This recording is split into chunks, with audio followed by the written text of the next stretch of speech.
The impeachment inquiry against President Trump is moving to the next phase after defiant testimony from the final public witnesses. Former White House official Fiona Hill and State Department staffer David Holmes recounted specific conversations implicating the president in a scheme to pressure Ukraine to investigate his political rivals.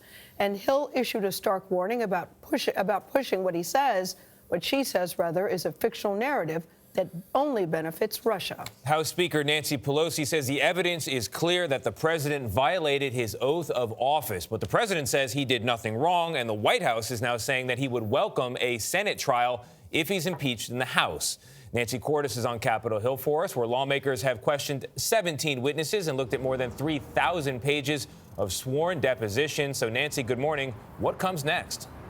Well, there are no more public hearings scheduled, Tony. Democrats tell us they do believe that they have the evidence they need to move forward. And so the House Intelligence Committee, which held all these hearings, will now spend the next week or two writing up a report, sending it to the House Judiciary Committee, which would then draft articles of impeachment. This Impeach-a-Palooza tour finally comes to an end. 2 weeks, 12 witnesses, and one basic story. It was inappropriate. I found the July 25th phone call unusual. Was there a quid pro quo? The answer is yes. They said the Ukrainians were told again and again that President Zelensky would not get a meeting with President Trump or millions in military aid unless he announced certain investigations. The statement should include specific reference to Burisma and 2016. By this point, it was clear that Burisma was code for the Bidens. On Thursday, former White House official Fiona Hill said she saw the pressure campaign up close. Did you go speak to the lawyers? I certainly did.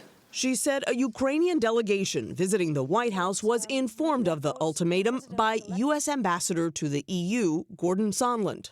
He was being involved in a domestic political errand, and we were being involved in national security foreign policy, and those two things had just diverged. I did say to him, Ambassador Sondland, Gordon, I think this is all going to blow up, and here we are. Half a world away in Ukraine, embassy official David Holmes overheard a conversation between Sondland and Mr. Trump a couple weeks later. I then heard President Trump ask, so he's going to do the investigation.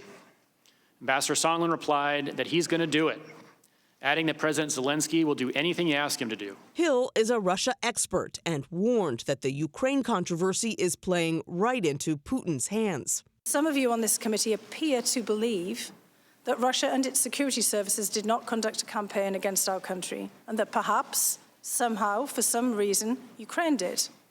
This is a fictional narrative. Looking ahead to a possible Senate trial, President Trump met Thursday with key GOP senators, notably frequent Trump critic Mitt Romney and Maine's Susan Collins. When it gets to the Senate, we're going to do it. We're going to do it right. Now, everybody's going to have their day in court. Democrats argued Senate Republicans shouldn't discuss impeachment with the president. He's trying to taint the jury pool, and they should be above it. One Republican senator who was at that White House meeting, Lindsey Graham, told us afterwards that White House officials still seem to believe that there's a better than 50-50 chance that impeachment won't go through in the House. But based on what we are hearing from Democrats right now, Anthony, that seems highly optimistic. All right, Nancy, thank you.